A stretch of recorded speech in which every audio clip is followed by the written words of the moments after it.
देखिए आईपीसी में आपका सेक्शन 19 चल रहा था। बैठिए हो जल्दी थोड़ा। कहाँ टहल रहे हैं इतना देर से? क्वेश्चन वोश्चन पूछते रहिए दो चार भाई, तभी तो माहौल टाइट रहेगा। हाँ भाई, क्वेश्चन वोश्चन पूछते रहिए दो चार आप लोग, ताकि एग्जाम आ रहा है तो थोड़ा रिवीजन भी होता रहे सबका। देखिए आपका सेक्शन 19, देखिए भाई थोड़ा स्पीड बढ़ाया जाए आईपीसी में आपका। धारा 19 में आपका चल रहा था कि न्यायाधीश परिभाषित किया गया है।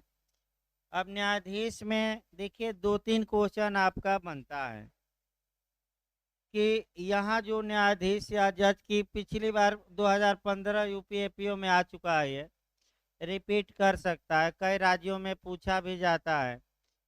तो न्यायाधीश में मजिस्ट्रेट भी शामिल हैं, न्यायाधीश भी शामिल हैं, कलेक्टर भी कुछ दशाओं में न्यायाधीश हैं, और जो पंचायत का सदस्य हैं उसे भी कुछ मामलों में निर्णय देने का अधिकार है, तो वह भी न्यायाधीश माना जाएगा।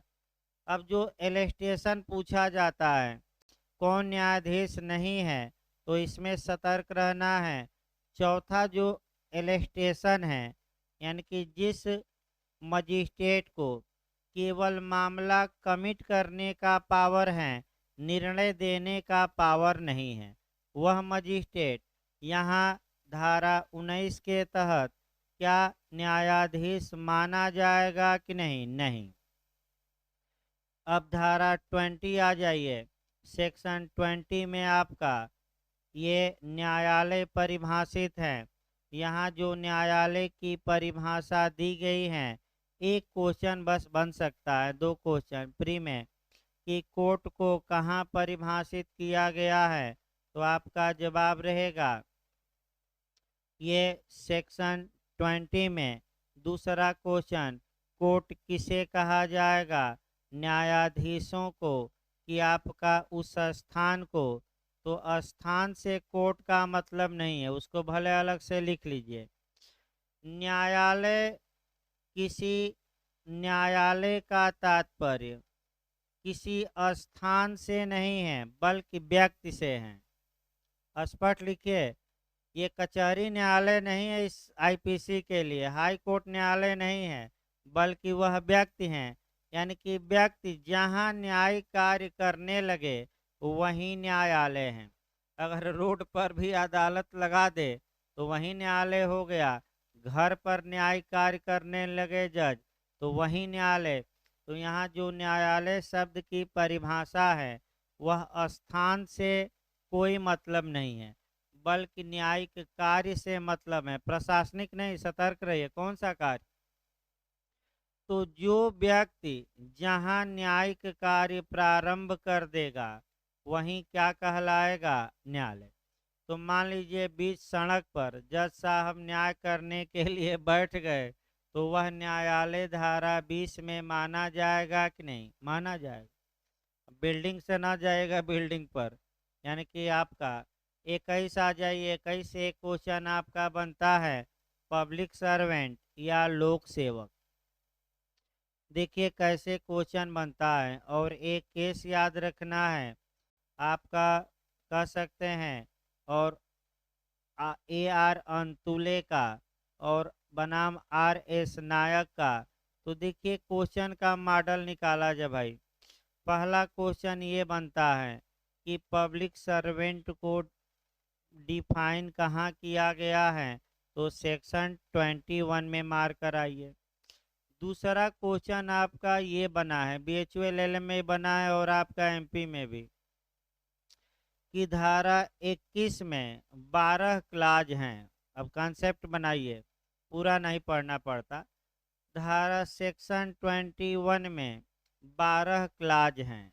अब जो MPJ में क्वेश्चन आया और BHU में LLM में आया, उस क्वेश्चन को देखा जाए कि सेक्शन 21 का कौन सा क्लाज रिपील है, कौन सा क्लाज निरसित है। ये आपका MP का मॉडल है, प्रथम द्वितीय तृतीय चतुर्थ। तो कौन सा क्लाज निरसित है? प्रथम। BHULLM में सन वाइज पूछा कि धारा 21 का प्रथम क्लाज किस सन में रिपील किया गया, सन भी याद करके जाइए, 1950 यानी कि 1950। ये दूसरा क्वेश्चन। तीसरा क्वेश्चन, वर्तमान में कितने खंड बचे हैं, 11 क्लाज बचे हैं। अब लोक सेवक किसे माना जाएगा, देखिए अब लोक सेवक की विशेषता दो तीन देखिए। पब्लिक सर्वेंट सरकार द्वारा नियुक्त हो भी सकता है, नहीं भी हो सकता। पब्लिक सर्वेंट सरकार द्वारा वेतन पा भी सकता है, नहीं भी पा सकता। बस उसके कार्य के नेचर के आधार पर अब ये डिसाइड किया जाता है कि क्या किसी व्यक्ति का कार्य लोक या पब्लिक नेचर का है, लोक प्रकृति का है। अगर है तो भले वह सरकार से वेतन न पाता हो, सरकार ने उसे नियुक्त न किया हो, लोक सेवक माना जाएगा। जैसे ग्राम प्रधान हुए, जनता ने चुना, सरकार भले वेतन न दे रहे हैं, थोड़ा बहुत वेतन न दे, क्योंकि उसका कार्य गांव की जनता का सेवा करना है। तो लोक मतलब पब्लिक, और आपका सेवक यानी कि नौकर, यानी कि ऐसा व्यक्ति जो जनता का नौकर हो, उसी को एक लाइन में हम क्या कहेंगे, पब्लिक सर्वेंट।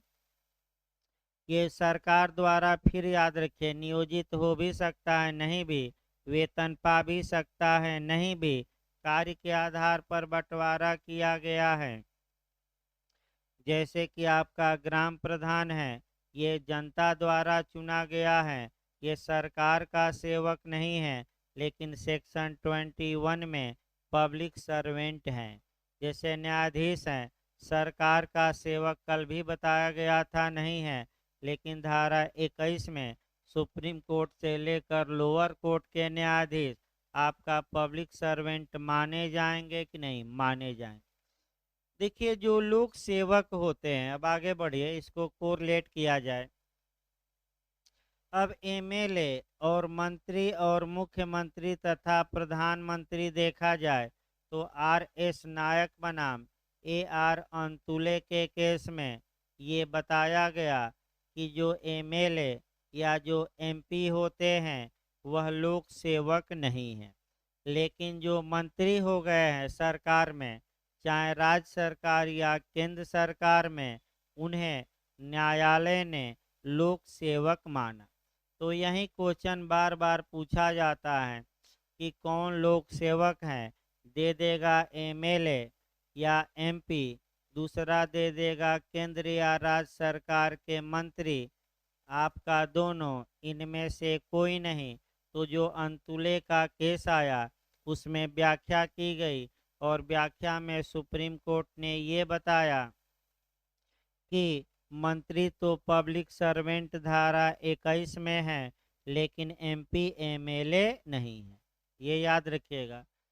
अब सेक्शन 21 में जो ये पब्लिक सर्वेंट हैं, इन्हें कुछ प्रिविलेज दिया गया है, कुछ विशेषाधिकार दिया गया है, और उन विशेषाधिकारों को कम से कम दो तीन लाइन में अलग से कोरिलेट कर लीजिए। तो पहला विशेषाधिकार है आपका संविधान से उठाया जाए, तो बताइए संविधान के किन किन अनुच्छेदों में पब्लिक सर्वेंट को कुछ प्रिविलेज दिया गया है। तो आपका 311, 310, पहले 310 देखिए। अगर यूनियन या डॉक्ट्रिन ऑफ प्लीजर भाई आपका दिया गया है, डॉक्ट्रिन ऑफ प्लीजर बिहार जे में भी आया कि डॉक्ट्रिन ऑफ प्लीजर प्रसाद पर्यंत का सिद्धांत किस अनुच्छेद में समाहित है, तो 310 मारिएगा। और लोक सेवकों को संरक्षण किस अनुच्छेद में, 311। यानी कि डॉक्ट्रिन ऑफ प्लीजर का मतलब ये हुआ कि अगर यूनियन का पब्लिक सर्वेंट है तो वह राष्ट्रपति के प्रसाद पर्यंत, यानी कि राष्ट्रपति की इच्छा पर अपना पद धारण करेगा, और राज्य का है तो किसकी इच्छा पर, किसके प्रसाद पर्यंत, राज्यपाल। तो संघ का है तो किसकी इच्छा पर, इस प्रसाद मतलब इच्छा, और आपका राज्य का है तो किसकी इच्छा पर? आपका राज्यपाल के। लोक सेवकों को कुछ प्रोटेक्शन दिया गया है, वह प्रोटेक्शन अनुच्छेद 331 में है। मुख्यतः दो प्रोटेक्शन है, फिर मैं दोनों बता रहा हूँ, एक बार कई बार बताया हूँ। पहला प्रोटेक्शन ये है कि किसी व्यक्ति को आपका सुनवाई के पश्चात ही बर्खास्त किया जाएगा, यानी कि नौकरी से पदच्युत करना है, रिमूव करना है, डिसमिस करना है, तो उसे कम से कम सामान्यतः आडि अल्ट्रम पर्टम, यानी कि एक बार क्या किया जाएगा, सुना जाएगा। और दूसरा जो आपका है सिद्धांत, आपका सीपीसी में नवाब हुसैन का केस याद करके चलिएगा। दूसरा सिद्धांत है कि जो प्राधिकारी, जो अथॉरिटी, जो अधिकारी किसी लोक सेवक को अपॉइंट किया है, नियुक्त किया है, उसके नीचे का अधिकारी उसे बर्खास्त नहीं कर सकता, उसे डिसमिस नहीं कर सकता, रिमूव नहीं कर सकता। यानी कि दूसरा आपका प्रोटेक्शन है किसको? लोक सेवकों को। तुरंत आपका सीआरपीसी में बैक होइए तो रिपोर्ट भेजा ही जाता है। रिपोर्ट क्यों नहीं भेजेगा भाई? जैसे कि आपका मान लीजिए कोई आपका आईपीएस है जो संघ लोक सेवा आयोग से आया है, राष्ट्रपति ने उसकी नियुक्ति की है, तो राज्य सरकार बस ये रिपोर्ट भेज सकते हैं केंद्र सरकार को, राष्ट्रपति को, कि ये मिसकंडक्ट किए हैं, इन्हें बर्खास्त किया जाए। लेकिन राज्य को पावर नहीं है बर्खास्त करने का, क्योंकि आईपीएस की नियुक्ति किसने की है? राष्ट्रपति। रिपोर्ट भेजी ही जाती है, इसमें कोई शक नहीं है। केंद्र स्वतः रिमूव कर दें इनको, या राज्यपाल या सरकार की रिपोर्ट पर विचार करके। लेकिन रिमूव रिमूव या आपका डिसमिस राज्यपाल नहीं कर सकते, जिसकी नियुक्ति किसने किया है? राष्ट्रपति ने। अब कोई आईएएस अधिकारी है तो सरकार बस ट्रांसफर कर सकती है, निलंबित कर सकती हैं, लेकिन आपका ये नहीं कि उसको बर्खास्त कर दे। केंद्र सरकार से कह सकती हैं कि अपना आईएएस क्या करिए, वापस ले जाइए, कहीं और लगाइए। जब अखिलेश जी मुख्यमंत्री थे तब ये विवाद ज़्यादा उत्पन्न हुआ। अब तो भाई आपका दोनों जगह वहीं राण साण सन्यासी हैं, एक ही पार्टी के हैं, तो विवाद उत्पन्न ही नहीं होगा। क्योंकि विवाद उत्पन्न होगा तो फिर किरकिरी होगी, विवाद उत्पन्न भी होगा तो क्या किया जाएगा? उसको दबा देना है। फिर एक याद रखिए, क्योंकि भाई समाज में किरकिरी होगी। अगला नियम देखिए आपका सीआरपीसी की धारा 197 जोड़ लीजिएगा। मुख्य रूप से लोक सेवकों को प्रोटेक्शन दिया गया है, कुछ प्रिविलेज दिया गया है। सीआरपीसी की धारा 197 अच्छे से तैयार रखिए। अगर कोई लोक सेवक है, न्यायाधीश है, मजिस्ट्रेट है, तो पहला क्वेश्चन तो यही है आपका बन गया एमपी आपका, कि किसको प्रोटेक्शन प्राप्त है? मजिस्ट्रेट, न्यायाधीश, लोक सेवक, उपर्युक्त सभी। तो उपर्युक्त सभी को। अगर कोई न्यायाधीश हैं, मजिस्ट्रेट हैं, पब्लिक सर्वेंट हैं, ऑन ड्यूटी, आप ड्यूटी नहीं, कब? ऑन ड्यूटी, यानी कि अपने पदीय कर्तव्य के निर्वहन में कोई अपराध किया है, तो उस अपराध का काग्निजेंस मजिस्ट्रेट तभी लेंगे जब सरकार अनुमति दे दे संज्ञान के लिए। बहुत बड़ा प्रोटेक्शन मिला है सीआरपीसी की धारा 197 में। इसलिए भ्रष्टाचारियों को प्रोटेक्शन भी कहा जाता है, कि भ्रष्टाचार करो, तुम्हारा कुछ कोई भी नहीं बिगाड़ेगा, जब तक कि सरकार अनुमति नहीं देगी। तुम्हारे ऊपर मुकदमा चलेगा कि नहीं? चलेगा ही नहीं, यानी कि एफआईआर हो जाएगी, परिवाद हो जाएगा, इन्वेस्टिगेशन हो गया। 173(2) सीआरपीसी में रिपोर्ट भी पुलिस रिपोर्ट चली गई, चार्जशीट चली गई, लेकिन 190 में काग्निजेंस पर मामला रुक जाएगा। और कब तक रुका रहेगा? जब तक कि केंद्र सरकार या राज्य सरकार क्या न दे दे परमिशन। पिछली बार एपीओ में आया था, एक केस आया, डॉक्टर सुब्रमण्यम स्वामी बनाम मनमोहन सिंह एवं अन्य अब सुप्रीम कोर्ट ने कहा कि जब सरकार के पास एप्लीकेशन जाए, प्रार्थना पत्र जाए आपका अनुमति के लिए, तो अधिकतम वही महीना पूछा गया था, अधिकतम कितने माह में सरकार फैसला लेगे? 4 माह। भाई रट कर जाएगा, पिछली बार का एक क्वेश्चन है, कितना मंथ? 4 मंथ। अब आइए धारा 21 समाप्त हो गई, तो धारा 22 आ जाए। सेक्शन 22 से भी आपका काफ़ी क्वेश्चन बनता है, पिछली बार भी क्वेश्चन जे में आया, 4-5 क्वेश्चन तो निकाल ही दिया जाएगा इससे, इसमें कोई शक नहीं है। पिछली बार एपीओ में भी आया, जे में भी आया, सतर्क रहना है। सेक्शन भले ना याद हो इधर, लेकिन कॉन्सेप्ट बिल्कुल क्लियर होना चाहिए। सेक्शन 22 में मूवेबल प्रॉपर्टी या जंगम संपत्ति या चल संपत्ति की परिभाषा दी गई है। चल संपत्ति का सामान्य अर्थ होता है चलायमान हो, यानी कि जनरल अर्थ यही हुआ कि ऐसी संपत्ति जो एक स्थान से दूसरे स्थान तक आसानी से जा सके, कि ले जाई जा सके, कि न ले जाई जा सके, ले जाई। फिर एक बार आसान भाषा में समझिए, यानी कि सामान्य भाषा में मूवेबल प्रॉपर्टी या जंगम संपत्ति हिंदी में कहिए या चल संपत्ति कहिए, किसे कहा जाता है? तो जो संपत्ति आसानी से एक स्थान से कहाँ लेकर जाया जा सकता है? दूसरे। लेकिन जहाँ तक आपका बेयर एक्ट की बात है, बेयर एक्ट की परिभाषा देखा जाए, बेयर एक्ट की परिभाषा क्या कहती है? तब बताइएगा। देखिए बेयर एक्ट की परिभाषा भाई, जंगम संपत्ति से यह आशयित है कि इसके अंतर्गत हर भांति की मूर्त संपत्ति आती है। मूर्त मने कारपोरल। अब फिर आपका देखिए एक बार बताइए तो, यानी कि अब यहाँ समस्या देखिए, पहला क्या पूछा कि चल संपत्ति के अंतर्गत कौन संपत्तियां आती हैं। आईपी स्पेक तो सेक्शन याद करना है 22 में। अब देखिए मॉडल, नया मॉडल मैं बना रहा हूँ, बिल्कुल हो सकता है पूछ ले। एक दे देगा मूर्त संपत्ति यानी कि कारपोरल, अभी हम बताएंगे। दूसरा अमूर्त संपत्ति, तीसरा दोनों, चौथा इनमें से कोई नहीं, यानी कि कारपोरल, इनकारपोरल, बोथ, इनमें से कोई नहीं। तो बताइए क्या मार कराएंगे? हाँ सतर्क रहिए, यानी कि जो चल संपत्ति है, जैसे गुडविल हुआ माने सुनाम, या पेटेंट हुआ, या कॉपीराइट हुआ, ये सब भी चल संपत्तियां हैं। लेकिन इसे आईपीसी के तहत चल संपत्ति की परिभाषा में शामिल नहीं किया गया है। तो चल संपत्ति में कौन शामिल है?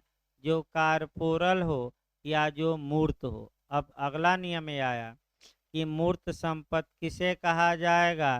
तो दिमाग स्थिर करके समझिए, मूर्त संपत्ति वह संपत्ति होती है जिसका ज्ञान हम अपने इंद्रियों द्वारा कर सकते हैं।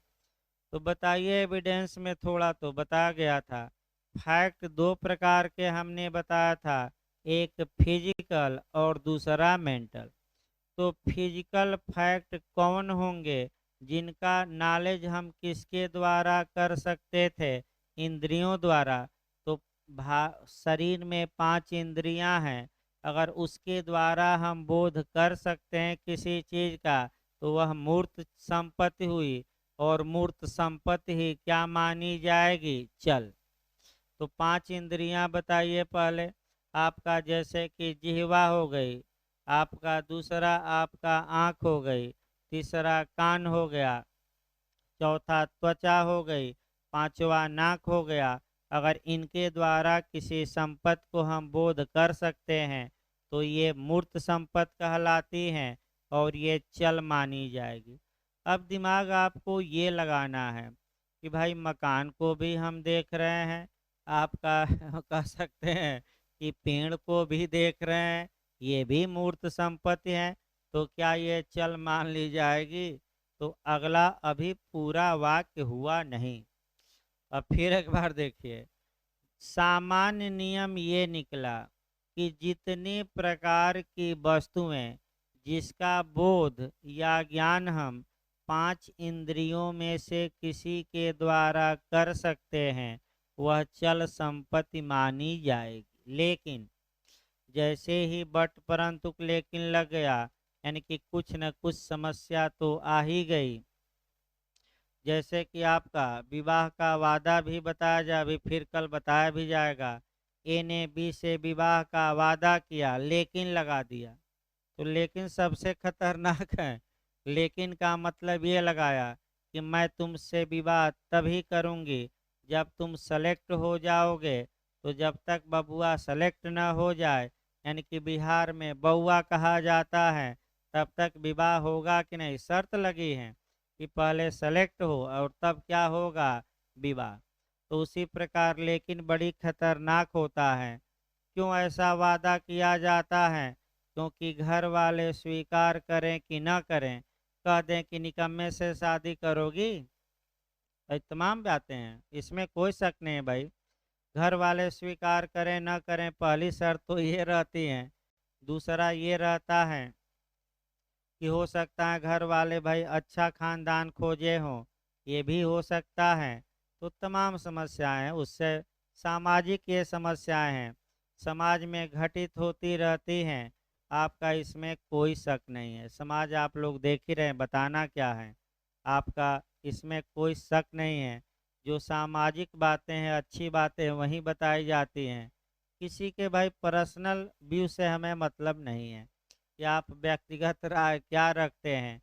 जो सामाजिक राय है वो बताया जाता है। हम भी अपनी व्यक्तिगत राय कभी नहीं बताते कि हमारी राय क्या है, ये हम कभी ना बताएंगे न कभी बताते हैं, क्योंकि व्यक्तिगत राय बताना खतरनाक होता है।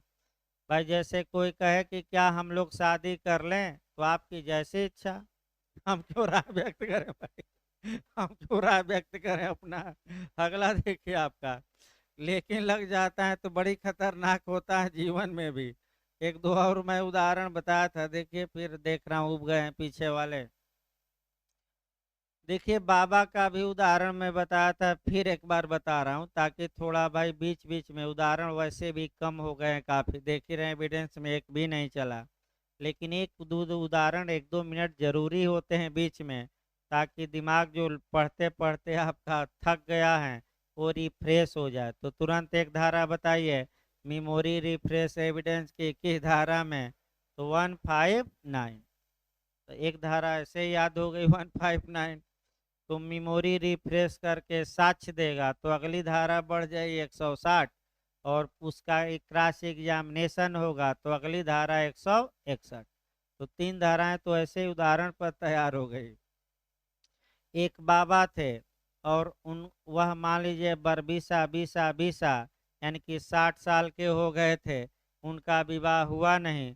तो उन्होंने आपका भीष्म प्रतिज्ञा किया, कि भीष्म प्रतिज्ञा किया कि जब मेरा विवाह नहीं हुआ तो मैं गांव के किसी भी छोरे का विवाह नहीं होने दूंगा।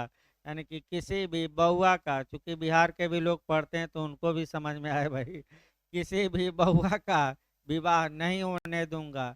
तो जैसे ही बउआ का विवाह तय होता था, जाकर कुछ न कुछ खोट निकाल देते थे। खोट यानी कि लोचा, बिहार की भाषा में लोचा हो गया, यानी कि कुछ न कुछ कमी, शुद्ध हिंदी में कुछ न कुछ क्या है, कमी निकाल देते। तो हुआ कि कैसे निपटा जाए बाबा से, तो हुआ कि बाबा को टूर पर भेजिए, बुक ऑफ आपका एयरप्लेन प्लेन का टिकट करा दिया गया। बाबा भी खुश थे, चले गए टूर पर। तब तक बबुआ इधर शादी उदी की डेट फिक्स हो गई। लेकिन जो जिसका काम है उसी में तो मन लगेगा, टूर में थोड़े मन लगेगा। तो बाबा टूर पर जा रहे थे, सोच रहे थे ये तो सब विवाहित हो जाएंगे और हम बाण के बाण रह जाएंगे, तो अब क्या किया जाए। तो टूर से वापस आ गए। तब तक एक व्यक्ति का विवाह हो रहा था, जयमाल पड़ गया था, लेकिन 7 फेरा नहीं हुआ। तब ये हुआ कि अब क्या हो, बाबा तो आ गया, गांव में ऐसे ही कहा जाता है कि बाबा तो आ गया, अब कुछ न कुछ कलाकारी करेगा। तो लड़के के पिता ने बाबा से कहा कि जैसे ये स्टेज पर जाएं तुम इनका पैर पकड़ लेना, आशीर्वाद ले लेना, हो सकता है बाबा का मन ठीक हो। तो गया लड़का और पैर ही पकड़ लिया। बाबा ने आशीर्वाद दिया कि विवाह के बाद जो तुम्हें रोज रोज मिर्गी का दौरा आता है बबुआ ठीक हो जाए, ताकि तुम सुखी जीवन व्यतीत करो, 7 जन्मों तक तुम लोग जी बंधन में रहो, लेकिन तुम्हारी मिर्गी क्या हो जाए। तो लेकिन लग गया तो विवाह होगा कि टूटेगा। अब लड़की वाले लठिया देंगे बारातियों को और कहेंगे क्यों छुपाए कि इसको रोज मिर्गी आती है, और बाबा ने स्टेज पर कह दिया। तो लेकिन लग गया तो बहुत खतरनाक है। फिर लेकिन देखिए कानून में प्रत्येक प्रकार की जो कारपोरल प्रॉपर्टी है चल मानी जाएगी, लेकिन कुछ ऐसी कारपोरल या मूर्त संपत्तियां हैं जो चल नहीं मानी जाएंगी। तो चल नहीं मानी जाएंगी तो इमूएबल मानी जाएंगी, यानी कि अचल। तो अपवाद हैं जो मूर्त हैं लेकिन चल नहीं है, तो चल से बाहर गया तो कौन सी संपत्ति होगी? अचल। तो पहला हुआ भूमि, यानी कि जो ये भूमि है ये चल नहीं है, भले मूर्त संपत्ति हो। दूसरा भूबद्ध, भूबद्ध मतलब कि जो भूमि से अटैच्ड हो। अटैच्ड का मतलब ये दीवार हो गया, पेड़ हो गए, माने अटैच का मतलब जिनकी नींव जमीन में हो, जिनकी जड़ जमीन में हो, वो हम क्या कहते हैं? अटैच। अटैच जो शब्द अगर देखना है तो टीपीए की धारा 3 में डिफाइन किया गया, आप जाकर एक बार पढ़ सकते हैं कि भूबद्ध का मतलब क्या हुआ। तो जिसकी जड़ जमीन में हो, नींव जमीन में हो, तो जितने पेड़ पौधे हैं क्योंकि उनकी जड़ें कहाँ हैं? जमीन में, तो वह चल नहीं होंगे, क्या होंगे? अचल। ये मकान है, इसकी नींव जमीन में है, तो ये दिखाई भले दे लेकिन ये चल न होकर क्या होगी? अचल। और तीसरा, ऐसी वस्तुएं जो भूबद्ध वस्तुओं से अटैच हो, जुड़ी हुई हो, और उनका जुड़ाव अस्थाई न हो बल्कि अस्थाई हो। जैसे ये पंखा हो गया, बोर्ड हो गया, आपका बिजली के ये जो माने आपका तार हैं, कह सकते हैं पैक किए गए हैं। तो बताइए ये जो जुड़े हैं दीवार से, ये आपका अस्थाई प्रकृति के हैं कि अस्थाई जुड़ाव? तो ये भी अचल माने जाएंगे। जैसे दरवाजा हो गया, खिड़की हो गया, ये सब आपका अचल हैं। इस संपत्ति का रूप बदलता रहता है, वही संपत्ति चल, वही संपत्ति अचल। एक उदाहरण इस पर देखिए, एक ईंट ऐसे रखा गया है चल, सीमेंट लगाकर दीवार में जोड़ दिए अचल, फिर तोड़ दिए चल, फिर सीमेंट लगाकर दीवार में जोड़ दिए, क्या हो गया? तो संपत्ति का रूप क्या होता है? पंखा है, उतार दिए चल हो गया, और फिर टांग दिए तो क्या हुआ? अचल। तो भाई याद रखिए संपत्ति का जो स्वरूप है वह परिवर्तित होता रहता है। अब आइए आगे। अब जो अगला क्वेश्चन आपका देखना है कंपटीशन लायक, वह ये देखना है कि कुछ अपराध ऐसे हैं जो केवल और केवल मूवेबल प्रॉपर्टी के प्रति होते हैं, इमूवेबल नहीं। यानी कि कुछ अपराध केवल चल संपत्ति के विरुद्ध होते हैं, अचल के विरुद्ध नहीं होते। पिछली बार क्वेश्चन बना है उसको लिख लीजिए। 2 अपराध, पहला है चोरी यानी कि थेफ्ट, और दूसरा आपराधिक दुर्विनियोग। भाई क्वेश्चन आ चुका है पिछली बार ही कि कौन सा अपराध केवल चल संपत्ति के प्रति होता है, अचल के नहीं। तो 2 अपराध लिख लीजिए, एक तो चोरी और दूसरा आपराधिक दुर्विनियोग। सेक्शन 8 करना है तो चोरी की परिभाषा 378 में और आपराधिक दुर्विनियोग की परिभाषा 403 में 403। दोनों सेक्शन 8 करना है तो 8 कर सकते हैं, 8 करते रहना चाहिए ताकि इसी बहाने कुछ सेक्शन याद होता रहे। अगला क्वेश्चन आइए। अब देखिए जे में क्या क्वेश्चन बना है। अब पेड़ पर क्वेश्चन बना है, देखिए आपका एक पेड़ खड़ा है, तो आप लोग अब बताइए वह चल संपत्ति होगा कि अचल संपत्ति? अचल, क्योंकि उसकी जो रूट या जड़ है कहाँ है? जमीन में। एक व्यक्ति पेड़ को नुकसान करने के इरादे से काट देता है, बताते रहिएगा, तो कौन सा अपराध हुआ? नुकसान करने के इरादे से, ले जाने के नहीं। अगर इरादा संपत्ति का नुकसान करना हो तो ये मिसचीफ होगा, रिष्टि होगा, दोष होगा, नुकसान होगा, और इसी को मिसचीफ कहा जाता है। 425 में आएगा। यानी कि अगर नुकसान करने का इरादा हो, बेर देखते रहे कंपटीशन में, तो रिष्टि मार कर आइए। अब इसी पर दूसरा मॉडल, ये एक पेड़ को ले जाने के आशय से पूरी तरह काट देता है, पूरी तरह काट दिया लेकिन ले नहीं गया, तो चोरी हुआ। क्यों चोरी हुआ? क्योंकि जमीन से पूरी तरह वह पेड़ क्या हो गया है? पृथक। चोरी की संपत्ति को ले जाना आवश्यक नहीं है। भारत में रंच मात्र भी हटाना चोरी माना जाएगा। अब आइए, एक अभियुक्त था, एक औरत सो रही थी, कान का बाली खोला, तब तक औरत जग गई, हड़बड़ी में वहीं बाली छोड़ दिया, भाग गया, तो चोरी का अपराध हुआ कि नहीं? क्योंकि संपत्ति जरा से भी अलग हो गई तो चोरी के लिए पर्याप्त है, सामान लेकर भागना आवश्यक नहीं है। तो अब पेड़, अब तीसरा क्वेश्चन, एक पेड़ है, आधा काटा था अभियुक्त ले जाने के इरादे से बेईमानी से, तब तक मालिक आ गए, आधा पेड़ काटा था, भाग गया, तो कौन सा अपराध किया? चोरी का प्रयत्न, चोरी का प्रयत्न, अटेम्प्ट टू थेफ्ट। अब पूरा काट देता तो चोरी, इरादा अगर नुकसान पहुंचाने का रहता तो रिष्टि। याद रखिएगा। और यही आपका मालिक को धमका कर काट देते पेड़, यानी कि भय दिखाकर तो लूट, और यही कार्य करने में, भय दिखाने में कम से कम कितने व्यक्ति? 5, तब क्या होगा? डकैती। नहीं तो उसका आप अचल संपत्ति में आएगा, इसीलिए तो चोरी नहीं हो रहा है। आप चोरी का प्रयास किए, यानी कि उसको चल बनाने का प्रयास किए, लेकिन असफल रहे, तो असफलता ही तो है ना। चोरी हम कहाँ कह रहे हैं कि चोरी का अपराध हुआ?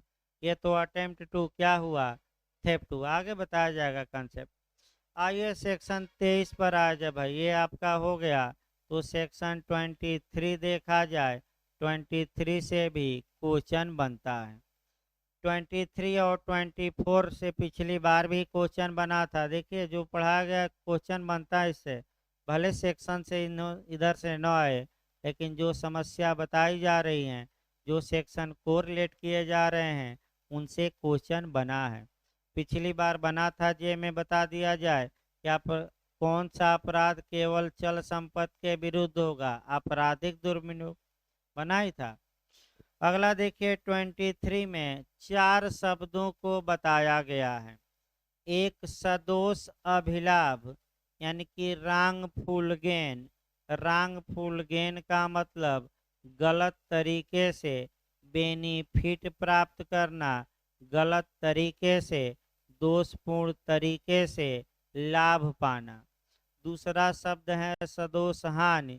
सदोष हानि मतलब गलत तरीके से किसी को नुकसान पहुंचाना, यानी कि संपत्ति के मालिक को नुकसान पहुंचाना, और नुकसान पहुंचाने का ढंग क्या हो? सही था कि गलत था? गलत था। इसके बाद सदोष अभिलाभ प्राप्त करना, यानी कि कब कहा जाएगा कि वह सदोष अभिलाभ प्राप्त किया है? तो लाभ प्राप्त करके संपत्ति को रखा है, तो कहा जाएगा कि वह गलत तरीके से लाभ प्राप्त किया है। और सदोष हानि उठाना, यानी कि मालिक को गलत तरीके से क्या पहुंचा दिया गया है? नुकसान। पहले उदाहरण को कवर करिए आपका दोनों को। देखिए जो बेयर एक्ट की भाषा है, फिर एक बार कवर करिए, ये काफ़ी उलझाऊ है, इसमें कोई शक नहीं है। उसको पहले हम बेयर एक्ट पढ़ाएंगे, उसके बाद बेयरट के शब्दों को तोड़ेंगे और शब्दों को पकड़ने का प्रयास करिएगा, क्योंकि काफ़ी उलझाऊ आपका सेक्शन है, इसमें कोई शक नहीं है। लेकिन पहले एक एक उदाहरण देखा जाए। सदोष लाभ का मतलब ये हुआ कि जो व्यक्ति कानूनन लाभ पाने का हकदार नहीं था, वह व्यक्ति लाभ पा लिया। जैसे उदाहरण के रूप में आपका मान लीजिए एक दुकानदार है, वह अपनी दुकान पर एक ब्रेड रखा है। एक व्यक्ति जाता है, दुकानदार को नुकसान पहुंचाने के इरादे से ब्रेड ले लेता है, तो ब्रेड का लाभ हुआ उसे, या ब्रेड लेकर 10 रुपया में दूसरे को बेच देता है, तो लाभ पाया कि नहीं? 10 रुपया पाया या ब्रेड का लाभ पाया? और बताइए, गलत तरीके से लाभ उठाया कि सही तरीके से? तो ये क्या कहा जाएगा? सदोष लाभ। सदोष हानि का मतलब, अब आइए भाई, सदोष हानि का मतलब जो मालिक था, कब्जेधारी था, उसको गलत तरीके से नुकसान पहुंचाया गया है, जबकि वह नुकसान उठाने का हकदार नहीं था।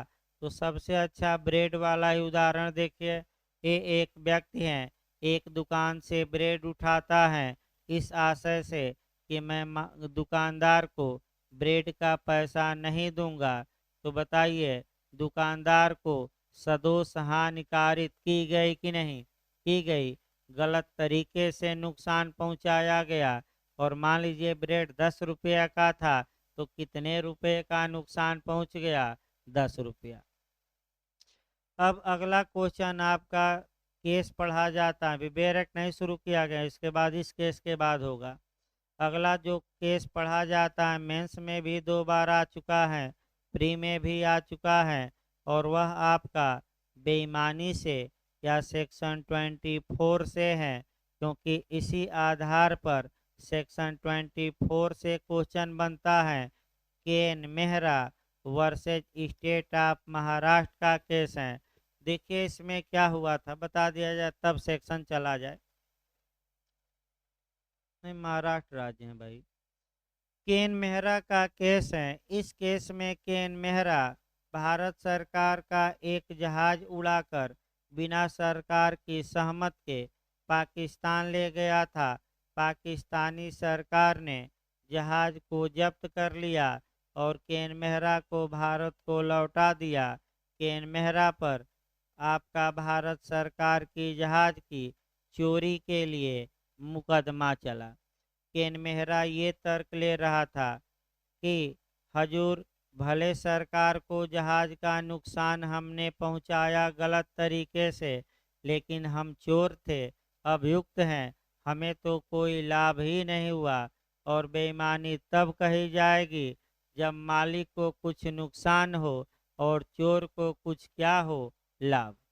तो सुप्रीम कोर्ट ने कहा कि सेक्शन 24 देखिए, बीच में और नहीं लिखा है, या लिखा है, अर्थात अगर चोर को कोई लाभ न हो, मालिक को केवल नुकसान हो, तब भी डिसऑनेस्टली या बेईमानी, और चोर को कोई लाभ हो, मालिक को एक पाई का नुकसान न हो, तब भी बेईमानी माना जाएगा, क्योंकि बीच में शब्द क्या लिखा है? या।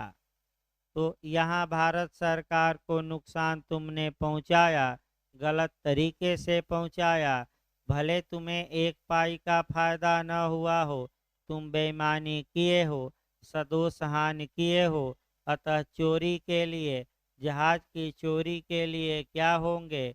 दंडित। तो सेक्शन 24 से कई बार क्वेश्चन बना है। क्वेश्चन का मॉडल ये बना है कि बेईमानी या डिसऑनेस्टली शब्द कहाँ परिभाषित है? 24 में।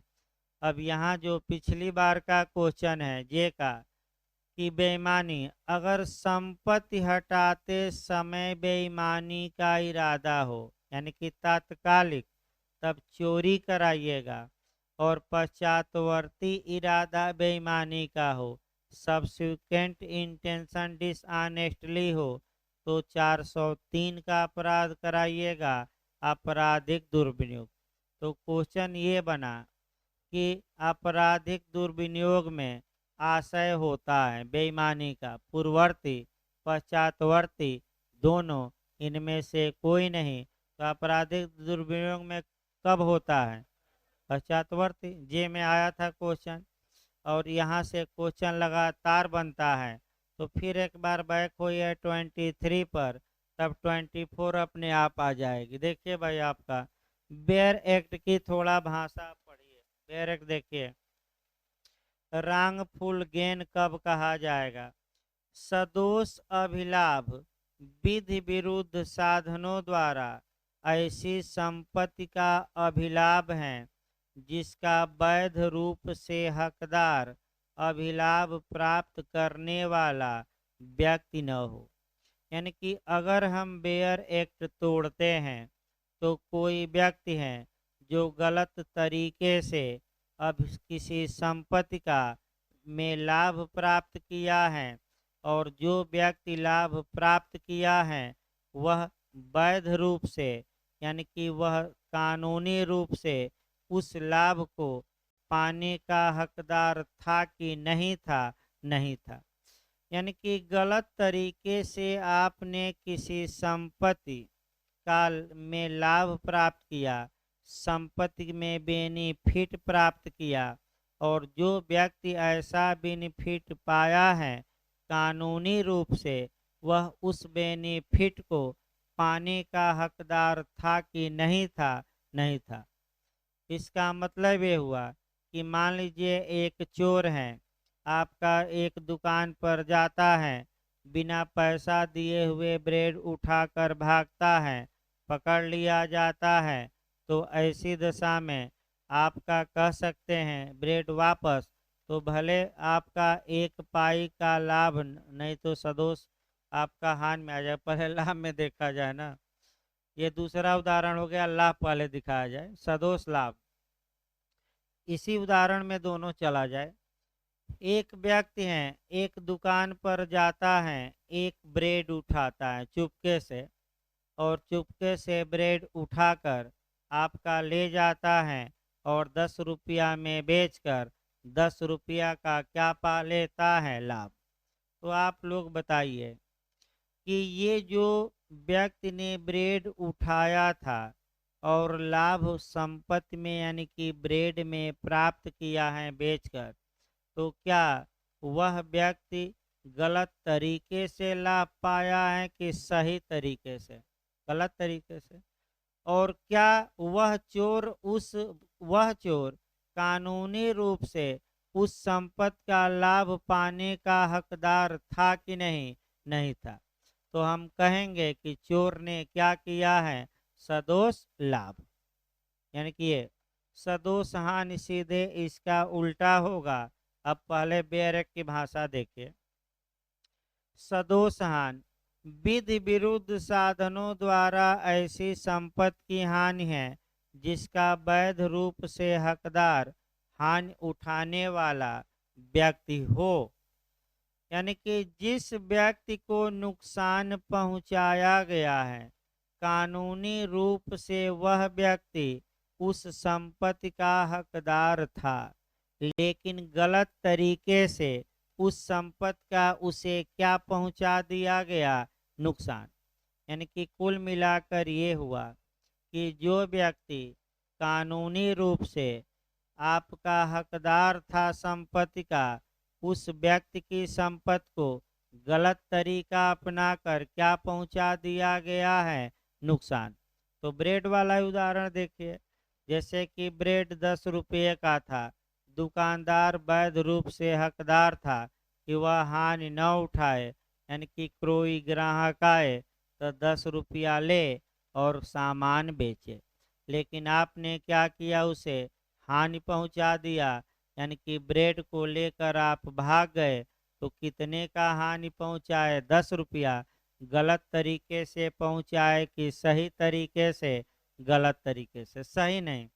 यानी कि अगर नुकसान वैध तरीके से पहुंचाया जा रहा है, जैसे बुलडोजर बाबा के मामले में ये भी कह सकते हैं कि भाई बुलडोजर बाबा यहीं तो सुप्रीम कोर्ट में कह रहे हैं कि जो भी मैं बुलडोजर चला रहा हूँ वह वैध तरीके से है, उचित प्रक्रिया का पालन किया जा रहा है, सभी शर्तों का पालन किया जा रहा है, नोटिस दिया जा रहा है, सुनवाई का मौका दिया जा रहा है, सब कुछ नगर निगम या पीडीए एडीए कर रहा है, उसके बाद हम क्या चला रहे हैं? बुलडोजर। तो ये सही बात है कि आपका 90% जो बिल्डिंगें बनी हैं सरकार जब चाहे बुलडोजर चला दे, इसमें कोई शक नहीं है। लेकिन ज़्यादातर बुलडोजर उन्हीं पर चल रहा है जो सरकार का विरोधी है या कोई अपराध कर बैठा है। भाई आम जनता पर तो चल नहीं रहा है। यानी कि तमाम बिल्डिंगें हैं 90% शहर में जिसका नक्शा ही पास नहीं है, नक्शा भी पास है तो नक्शे के विपरीत बनाया गया है, और जैसे ही आप नक्शा का पालन नहीं किए बुलडोजर चल ही सकता है। बस ये है कि नोटिस जारी होगी, समय दिया जाएगा क्योंकि आरडी अल्ट्रम क्या है? पर टर्म। और उसके बाद तोड़ दिया जाएगा, आपको कुछ नहीं होगा, माने कुछ मुआवजा नहीं पा सकते। आप केस भी देख सकते हैं, टाट में केस मिलता है आपका डैमनम साइन इंजूरिया में बताया जाएगा। आगे देखिए भाई, तो परमिशन दिया तो आप नक्शा पास करवा के बनाइए, कैसे बनवा लेंगे? नहीं नहीं, देखिए अगर नक्शा पास नहीं किया है, भले ही आपकी ज़मीन हो, सरकारी ज़मीन हो, एडीए ने ज़मीन दिया हो, तो कोई मुआवजा नहीं। तोड़वाई का 1200 घंटा पर घंटा वो आपसे ही वसूला जाएगा। फिर हम बता दें।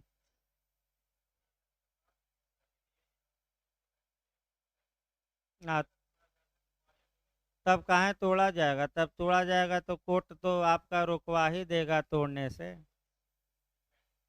नहीं, स्टेट लैंड है तो तोड़ सकते हैं सरकार, हमारी ज़मीन है हटाओ। नहीं, भले एडीए ने पास किया। एमपी में ये हुआ है भाई, प्रधानमंत्री आवास योजना बनी थी, आपका गिरा दिया गया, हुआ कि ये तो प्रधानमंत्री आवास योजना, तो सरकार कह रही है हमारी ज़मीन है हटाओ, क्यों बनाए? भाई चांस अगर स्टेट लैंड पर बना है सरकार की ज़मीन पर तो गिरा ही देगी नोटिस जारी करके। यह कि अपराधियों के मामले में 2 ही दिन में जवाब मांगा जाता है, आम आदमी का थोड़ा समय दिया जाता है, अलग बात है। आरडी अल्ट्रम पर टर्म तो पूरा मौका दिया जाए, अब यही बहस रहती है। अगला देखिए लास्ट में एक दो और, इसके बाद धारा 24 देखिए बेईमानी, ये भी आपका क्वेश्चन बनता है, अच्छे से देखिए। फिर एक बार देखिए, डिसऑनेस्टली या कब कहा जाएगा कि कोई व्यक्ति बेईमानी से कार्य किया है? तो कोई व्यक्ति यदि सदोष लाभ प्राप्त करता है या सदोष हानि उठाता है तो हम कहेंगे कि व्यक्ति ने बेईमानी से कार्य किया। तो बीच में थोड़ा सतर्क रहना है। बेईमानी के लिए पहले तो सेक्शन याद रखिएगा, पूछा जाता है कि डिसऑनेस्टली शब्द कहाँ परिभाषित है, तो आपका 24 में डिसऑनेस्टली का मतलब क्या हुआ? सदोष लाभ, सदोष हानि, सदोष लाभ और सदोष हानि, सदोष लाभ या सदोष हानि। क्या मार्क कराएंगे? बीच में शब्द पकड़िए, 2-3 बार क्वेश्चन आ चुका है, यानी कि बीच में और आर है या है। इसका मतलब ये हुआ कि बेईमानी के लिए यह आवश्यक नहीं है कि चोर को लाभ हो और स्वामी को कुछ नुकसान हो। अगर स्वामी को नुकसान हुआ, चोर को कोई लाभ नहीं हुआ, तब भी बेईमानी। चोर को लाभ हुआ, स्वामी को 1 पाई का नुकसान नहीं हुआ, तब भी बेईमानी। और चोर को लाभ हुआ, स्वामी को नुकसान पहुंचा, तब भी बेईमानी। यानी कि दोनों का एक साथ होना आवश्यक नहीं है बेईमानी के लिए।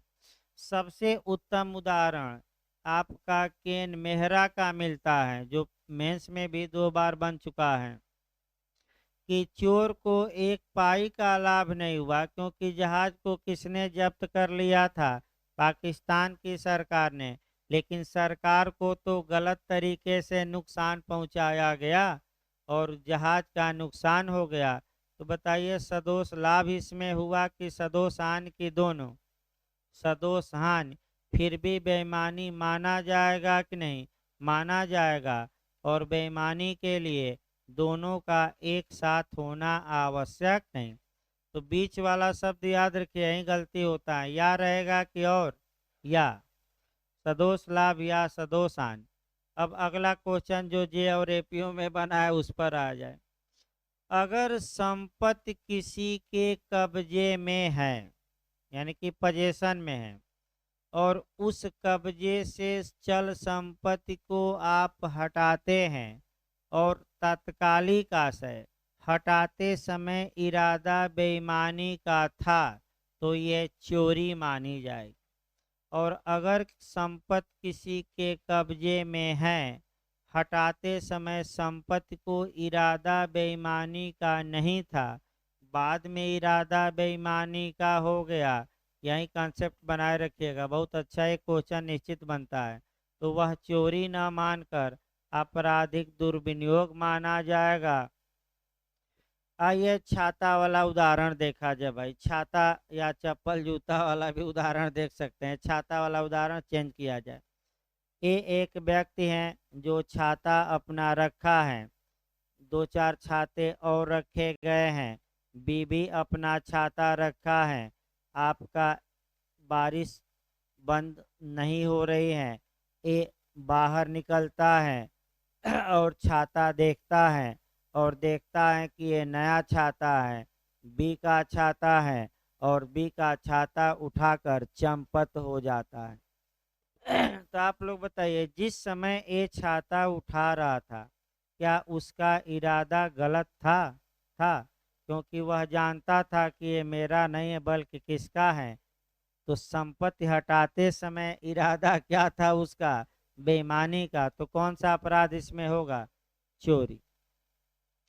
अगर मान लीजिए कि अर्जेंट फोन आ गया, जैसे कि कई लोगों का फोन आ जाता है, कोचिंग भाई आएंगे, कोचिंग पहले ही चले जाएंगे, बीच में भी छोड़कर चले जाएंगे, लास्ट में बीच में क्लास चलता रहेगा, कहीं से फोन अर्जेंट आ गया तो चले जाएंगे। वो मैंने आ सकता है भाई, आपातकाल आ सकता है, तमाम चीज़ें हैं। तो ऐसी दशा में मान लीजिए कि एक का फोन आ गया, घर से छाता रखा था, हड़बड़ी में आव देखा न ताव, और बिना बूझे समझे दूसरे का छाता उठाकर घर गया, घर देखा जाकर अस्थिर से 2 घंटे बाद, तो ये देख रहा कि ये तो मैं दूसरे का छाता ला दिया हूँ। तो ऐसी दशा में अब उसके मन में बेईमानी आती है और सोचता है कि हमारा छाता पुराना और ये छाता क्या है, और वापस नहीं करेंगे, तो नहीं करेंगे तो चोरी नहीं हुई, ये आपराधिक दुर्विनियोग मारिएगा। और किस धारा में? 403। अब कंसेप्ट दिखे ना, तो तात्कालिक आशय पश्चातवर्ती आशय पिछली बार पूछा गया था। एक क्वेश्चन और, अगर कोई चल संपत्ति है और उसका कोई कब्जेधारी नहीं है, यानी कि वारिस न हो, इसका मतलब कि लावारिस हो। वारिस न हो मतलब क्या हो? तो थोड़ा पुलिस एक्ट में बताइए। तो बिना दावे की संपत्ति, लाबादा संपत्ति, लबदा नहीं, लाबादा, या लावारिस संपत्ति, या जिसका कोई क्लेम ही न हो, तो पुलिस अपने कब्जे में लेती है। धारा 25 लिस्ट बनाकर किसको भेजती है? डीएम को। धारा 25 डीएम उद्घोषणा करते हैं 26, और 6 माह बाद बेचा जाएगा 27। एक क्वेश्चन यहाँ से बनता है 25 26। अब आइए, अगर एक पड़ा हुआ बटुआ है, बटुआ मने पर्स है, कोई कब्जेधारी नहीं है, एक व्यक्ति के रास्ते में जा रहा है, बटुआ उठा लेता है, तो सतर्क रहिएगा, एक शब्द पर अंतर आ जाएगा। अगर ये देख कि उठा लिया तो कोई अपराध नहीं किया, क्योंकि पड़ा हुआ माल उठा लेने से कोई अपराध नहीं हुआ। लेकिन देखिए इसी में सतर्क रहना है, हल्का सा घुमाया था एपीओ में, अपने लिए उठा लेता है। जैसे ही शब्द आए अपने लिए, इसका मतलब हुआ कि उसने आपराधिक दुर्विनियोग किया, क्योंकि उठाने का मतलब अपने लिए, मतलब हम क्या करेंगे इसका प्रयोग। तो भाई याद रखिए, उठा लेता है तो पड़ा हुआ माल, जे में भी आया था क्वेश्चन जूरिस्प्रूडेंस में, उसका भी क्वेश्चन चलते रह जाए, क्योंकि रिवीजन भी जरूरी है। गुड फाइंडर, तो गुड फाइंडर जब भी केस आए तो आपका माल पना पाने वाला, तो जो व्यक्ति सबसे पहले कोई बड़ा माल पाता है सामान, अगर उसका स्वामी नहीं मिलता है तो वह स्वामी माना जाएगा, क्योंकि कब्जा स्वामित्व का प्रथम दृष्टया क्या होता है, साक्ष्य। तो एविडेंस की कौन सी धारा जोड़ेंगे, 110 पूछा गया था एपीओजे में, जूरिस्प्रूडेंस में केस पूछा गया था। तो कब्जे पर जो पहला केस है आर मरी का है, रटे रहिएगा। यानी कि कौन सा पहला केस है, आर मरी का। तो गुड फाइंडर एलएलएम में भी पूछ सकता है कि जो व्यक्ति बड़ा माल पाता है, अगर स्वामी नहीं मिला तो वह स्वामी माना जाएगा। ये सर्वप्रथम किस केस में कहा गया, तो आर मरी का केस है। जूरिस्प्रूडेंस में भी याद रखना है, यानी कि कॉन्सेप्ट बिल्कुल क्लियर रखिए।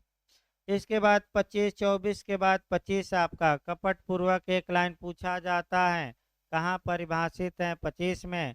कपट पूर्वक का मतलब क्या हुआ, धोखा देने का इरादा, यानी कि जब एक व्यक्ति का इरादा ये हो कि वह दूसरे व्यक्ति को क्या दे दे, धोखा, तो इस कार्य को हम क्या कहेंगे कि व्यक्ति ने कैसे कार्य किया है, फ्रॉड से, कपट पूर्वक कार्य किया है। फिर याद रखिए, यह कि कोरिलेट करना है, कल बताएंगे थोड़ा, क्योंकि इसको आपका अपकृत से हल्का सा 2 लाइन कोरिलेट किया जाएगा।